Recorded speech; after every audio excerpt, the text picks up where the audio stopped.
지금 부동산 양극화는 그 어느 때보다도 심각합니다. 문재인 정부의 기록적인 정책 실패 때문입니다. 다주택자에 대한 문재인 정권의 무차별적인 조세 폭격은 부동산 탈레반이라고 불릴 만큼 맹목적이었습니다. 1933년 나치의 히틀러는 행정부가 입법권을 가지는 수권법을 제정했습니다. 민주당 역시 마찬가지입니다. 여당에게 내란 나기를 찍어대면서 실제로는 자신의 일당 독재를 위한 법안을 만들고 있습니다.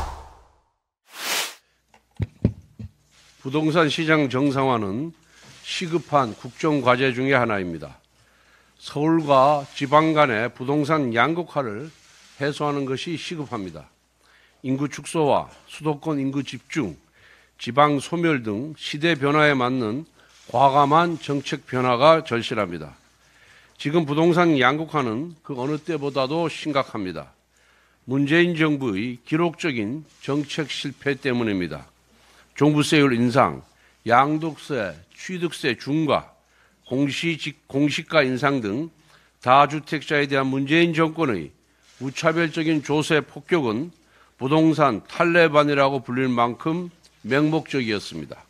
하지만 그 결과는 중과세를 피하기 위해 똘똘한 한 채, 즉 서울 고가 아파트 쏠림만 만들어냈을 뿐입니다.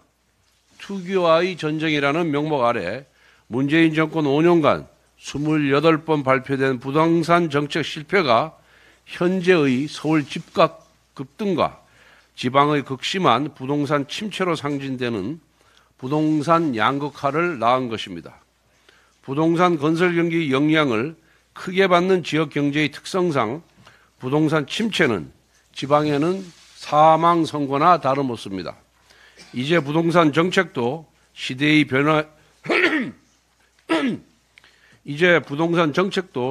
변화에 발맞춰 패러다임의 대전환이 필요한 시점입니다. 특히 부동산 세제에 대해 새로운 패러다임의 접근이 필요합니다. 민간 임대사업자로서 역할하는 다주택자의 시장 기능을 수용하고 부동산 자금이 지방으로 유입될 수 있도록 통로를 만들어 주어야 합니다. 국민의힘은 지방에 추가적인 주택을 구입할 경우 다주택자 중과세를 폐지하겠습니다. 첫 번째 이후 주택이 지방에 유치할 경우 주택 채수에 고려하지 않는 방식입니다.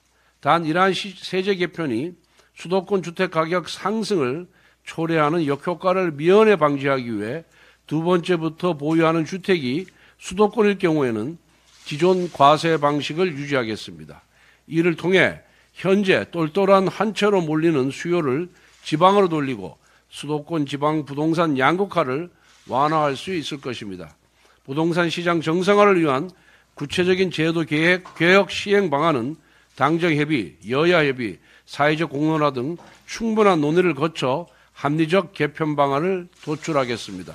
서울의 집값 안정과 비수도권 지역 경제 살리기를 위해 야당은 밑도 끝도 없는 다주택자 마녀 사냥을 포기하고 실용의 정치에 협조하기 바랍니다. 최근 민주당에서 두 건의 민주당 일당 독재법을 발의했습니다. 하나는 대통령이 내란 의안 혐의로 형을 확정받으면 소속 정당이 차기 선거에 출마할 수 없게 하는 법안이고, 다른 하나는 같은 사유로 소속 정당이 해산 심판을 받도록 하는 법안입니다. 즉 민주당은 여당을 향해 내란 프레임을 선동하는 것도 모자라 이제는 선거 출마 자체를 금지시키고 나아가 정당을 해산시키겠다는 것입니다.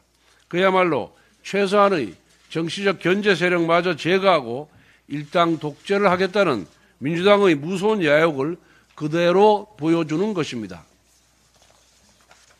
민주당은 이미 명태균 특검법 등으로 여당과 보수 세력을 무제한으로 수사하여 초토화시키겠다는 계획의 일단을 선보인 데 이어 아예 정당을 해산시켜 괴멸시키겠다는 음모를 노골적으로 드러내고 있는 것입니다. 이와 같은 발상은 한마디로 북한식 독재와 다름없습니다. 북한도 조선노동당이 일당 독재를 자행하고 있습니다. 조선사회민주당, 천도교 총우당과 같은 야당은 껍데기에 불과합니다. 민주당 역시 조선노동당과 같이 군소 야당을 위성처럼 거느리는 일당 독재를 꿈꾸고 있습니다. 무엇보다 민주당이 난사하는 내란 동조 세력이라는 낙인은 정치적인 레토릭에 불과합니다.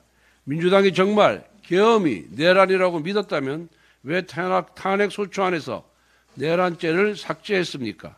왜 내란죄 수사 권한도 없는 공수처에게 대통령을 수사하고 체포하라고 닥달했습니까? 진짜 내란 동조 세력은 바로 민주당입니다.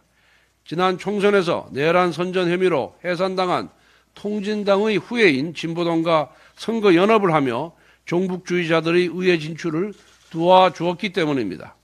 더구나 이재명 대표는 대북 송금 사건으로 재판을 받고 있습니다. 이화영 전 경기부지사는 항소심에서 징역 7년 8개월을 받았습니다.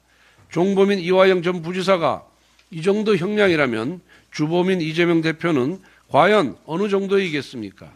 만약 이재명 대표가 대북 송금을 주도한 것이 사실로 드러나면 이적의 수괴라고 지탄받아야 마땅할 것입니다. 1933년 나치의 히틀러는 민족과 국가의 유난을 제거한다는 명분으로 행정부가 입법권을 가지는 수권법을 제정했습니다. 그리고 이 수권법을 기반으로 히틀러는 독재자가 되었습니다. 민주당 역시 마찬가지입니다. 여당에게 내란 낙인을 찍어대면서 실제로는 자신의 일당 독재를 위한 법안을 만들고 있습니다. 이러한 행태야말로 자유민주주의 체제를 전복시키는 입법 내란입니다. 민주당은 당장 일당 독재법을 철회해야 합니다. 만약 이 악법을 기어이 통과시킨다면 결국 민주당은 내란을 획책하는 위원정당으로 영구히 퇴출당하게 될 것입니다. 국민의힘은 1월 23일 이진숙 방송통신위원장의 탄핵 기각 이후 야당에 줄기차게 방통위원 국회목 사면의 선임을 위한 추천 절차를 밟을 것을 요구해 왔습니다. 하지만 두 달이 지나도록 야당은 아무런 응답이 없었고 방통위 2인 체제가 위법이라는 말만 되풀이하고 있습니다. 방통위를 마비시키기 위한 의도가 아닐 수가 없습니다. 이에 국민의힘은 오늘부터 우리 당목 방통위원 1명에 대한 공개 모집 절차를 진행하겠습니다.